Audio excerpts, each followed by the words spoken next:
Keep in mind, that was a focus group of Republicans in Iowa, which may be the only state in the union where Donald Trump doesn't lead in the polls. Trump still thinks he can pull off a win there. And over the weekend, he was practically taunting Republicans in the state, saying, quote, "Iowa, you haven't been good at picking winners, folks. If you pick me, you're going to pick a winner." George? Okay, John, thanks very much. We've also got this new analysis from 538. Our partners at 538, they projected the race so correctly back in 2012, and now they've got the first projections for the Iowa caucus. That's right, George. Now, primary contests are notoriously hard to forecast, but 538 is for the first time this cycle breaking down the chances each candidate has to win in Iowa and New Hampshire. They're doing it by combining all the latest polling numbers with data on how the various polls and endorsements have predicted or failed to predict results in the past. While Senator Ted Cruz and Donald Trump are neck and neck in the polls, as of today, 538 gives Cruz a 44% chance of winning the Iowa caucus. Trump comes in second with a 21% chance of winning. And here's a surprise. Based on recent endorsements and momentum in the polls, 538 gives Senator Marco Rubio a 20% chance of winning in Iowa. Jeb Bush, Ben Carson trail far behind to round out the top five. Now, over in New Hampshire, Trump leads by a wide margin in every poll, and 538 puts him as the clear frontrunner with a 34% chance of winning. 538 gives Rubio a 26% chance of winning in New Hampshire. They are trailed by Cruz, John Kasich, and Jeb Bush. And, George, despite some momentum, 538 is giving Chris Christie only a 7% chance of winning in New Hampshire. Okay, John Carl, thanks very much. Let's take this now to Senator Marco Rubio, who joins us from Miami this morning. You saw those projections right there, Senator Rubio. Thank you for joining us. What do you make of them, and what do you need to do to overtake Donald Trump and Ted Cruz? Well, we're going to keep doing what we're doing now. Look, there's a lot of voters in these early states, particularly in Iowa, but also in New Hampshire, that are going to make their decisions very late. They're still shopping. You can see it. You can sense it in your conversations. We've gotten some people that are starting to make firm commitments, but there are others that are still looking. Look, the 3 weeks for an Iowa caucus goer is a long time, and they're going to be very careful about making their choice. They have only one vote. They know the important role they play, and we feel very, very confident about where we stand and where we're going to be when this is over. You heard those Iowa voters, some concerns about your experience. One voter calling you Obama, too. And that attack has been picked up by Chris Christie, Governor Christie, who's also hitting on your experience. He's made a point about you in a pretty graphic way this week. Let's listen. This guy's been spoon-fed every victory he's ever had in his life. That's the kind of person that we want to put on the stage against Hillary Clinton? I don't think so. So pat him on the head and then cut his heart out. Cut your heart out? What do you make of that? Well, look, Chris doesn't want to have a debate about his record. It's not personal, but Chris's record for a Republican is not what we need. He's a supporter of Common Core. He's personally given a donation to Planned Parenthood. He's a supporter of gun rights. That's why gun control. That's why he got into office to begin with, was to run for gun control. I mean, the last thing we need in our Republican nominee is someone who agrees with Obama and Hillary Clinton on many of the key issues before this country. So he doesn't want to have a debate on those issues, so he says these sorts of things. What do you make about that? The bottom line is, what do you make about that experience that you coming from the voters, worried that you don't have the experience, worried that you could be another Obama? Well, first of all, Obama's not a failure because he was a senator. Obama's a failure. He's had 7 years of presidential experience, and he's still making enormous mistakes. So clearly it wasn't experience. It was his ideas and his ideologies are flawed. But the broader point is, it is true there are people running for president that have lived longer than I have, but there is no one running as a Republican for president who has more experience, has shown better judgment, or has better understanding of our national security issues than I do. And that's the #1 job of a president, is to be the commander-in-chief. And none of these other people running have more experience on that issue or have shown better judgment, especially over the last 5 years, than I have. And so I'm confident that as we continue to make that argument, the people who are troubled by that will move on and come to support us. You're getting hit pretty hard by Ted Cruz on the issue of immigration, taking on your support of that bipartisan Gang of Eight compromise in the Senate. And this week, a new issue cropped up, an article in the Daily Beast. And here's the headline. It says, Marco Rubio in 2004, cheap college for undocumented immigrants. They're talking about in the Florida State House, you co-sponsored legislation to provide in-state tuition for undocumented immigrants. What was your thinking then, and do you stand behind that position now? Well, first of all, a lot of these attacks are exaggerated. I don't support amnesty. I think there has to be real consequences for violating our laws. I continue to support and have supported and sponsored the largest border surge in American history, 20,000 new border agents, 700 miles of fencing and walls, a mandatory e-verify system, entry-exit tracking system to prevent visa overstays. On the bill you talked about, it was a very narrowly drafted bill. You had to have a certain GPA, you had to live in the U.S. a long time, you had to graduate from a Florida high school.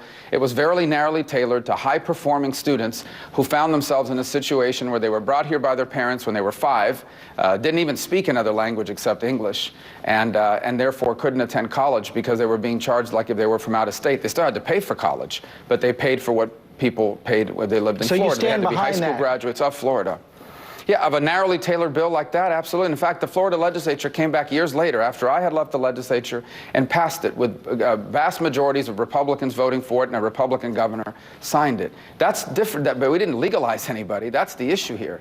And the truth is, when it comes to Ted, he has changed his position on immigration all over the place. I mean, he used to be against birthright citizenship. He used to be for birthright citizenship. Now he says he's against it. He used to be for legalizing people that were here illegally. Now he says he's against it. He used to be for 200% increases in green cards, doubling them. Now he says he wants none. And he said he used to be for a 500% increase in guest workers. And now he says he wants 0. So this is not consistency. This is calculation as he's changed this position on these issues as we get closer to election day. You've also engaged in the national security debate with Mr. Cruz, saying the USA Freedom Act reforming America's surveillance capabilities that he supported is going to make it harder to protect the homeland. Here's what you said this week.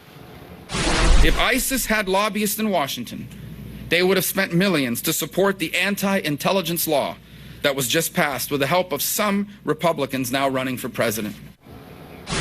That language about lobbyists for ISIS is pretty tough, but the bill was also supported by Iowa Senator Charles Grassley, New Hampshire Senator Kelly Ayotte, and almost 24 members of Congress who support you. Are they all in league with lobbyists for ISIS? No, but the name for 2 things. The names you just mentioned supported it not because they thought it was a good idea, but because if nothing passed, it would have expired. And second, they're not running for president. We're running for commander-in-chief here. And no, we should not have a commander-in-chief that wants to weaken our intelligence programs. But my quarrel with Ted on these issues of national security are not limited just to the intelligence bill. If it was just that, you can have an honest disagreement. We are already cutting military spending by 2%. Lobbyists for ISIS? Absolutely. There is no doubt that groups like ISIS will benefit from us having a diminished intelligence capacity. We are now at a moment in this country where we don't just need to keep the authorities we already have, we need to add to these programs. Look at what happened in Philadelphia on Friday. That was a terrorist attack. The White House refuses to call it a terrorist attack.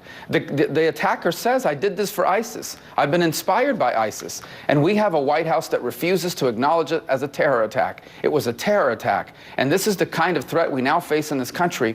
We need additional tools for intelligence. And my last point I want to make about this, I never believed Edward Snowden was a good public servant, the way Ted Cruz once said that he had done a public service for America. Edward Snowden is a traitor.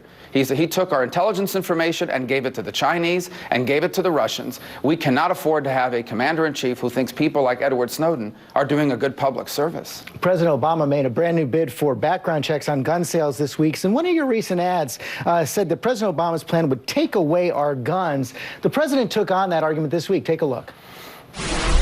The conversation has to be based on facts and truth and what we're actually proposing, not some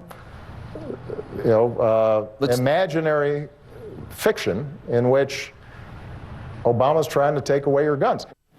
Fact checkers have called you out on that as well. Where has the president called proposals for taking away guns? He has not done that. Well, his proposal for everything is to infringe on the Second Amendment. There's a terrorist attack in San Bernardino. Before even the facts are known, he immediately jumps and says, we need gun control. But take away our guns? This is what he always resorts to.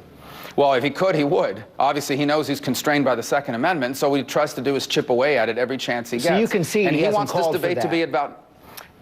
George, if he could, he would. And let me tell you what he's trying to do. He is trying to keep guns out of the hands of law-abiding citizens by continuing to put new restrictions on our gun rights. Let me give you an example. Barack Obama says he wants this debate to be about fact and truth. Good. Let's have it about fact and truth. Here's the fact and here's the truth. None of the attacks that he is talking about, none of these horrifying tragedies that have occurred that he cites as the rationale for these new measures that he's taking, not a single one of them would have been prevented by anything he's proposing. And the reason why is because killers and criminals do not care what the gun laws are. They are not going to go to someone that conducts background checks. They will continue to get their guns the way they have always gotten their guns, from the black market, stolen guns, etc. So this is absurd. The only people that are going to follow this law are law-abiding people. This is nothing but an effort from the left to continue to chip away at the Second Amendment rights of law-abiding Americans. Finally, Senator, we had this news overnight that Sean Penn, the actor, interviewed the Mexican drug leader El Chapo a few months back and had several follow-ups interviews. The Mexican authorities are now investigating. Do you have any problem with what he did? Yeah, look, I think Sean Penn is not someone I spent a lot of time thinking about. I didn't even know he was still around. I think he made movies a long time ago or something. He interviewed El Chapo. We, I guess, used the interview that he had in order to find him. Or the Mexicans did. That's fantastic. I hope they extradite El Chapo to the United States. And, if one of these American actors who have benefited from the greatness of this country, who have made money from our free enterprise system, want to go fawn all over a criminal and a drug trafficker in their interviews, they have a constitutional right to do it. I find it grotesque. Senator Rubio, thanks for joining us this morning. Thank you. The Democrats up next. Brand new polls out this morning show Clinton and Sanders neck and neck in both Iowa and New Hampshire. That has the Clinton campaign launching new attacks, and Bernie Sanders joins us live in just 2 minutes.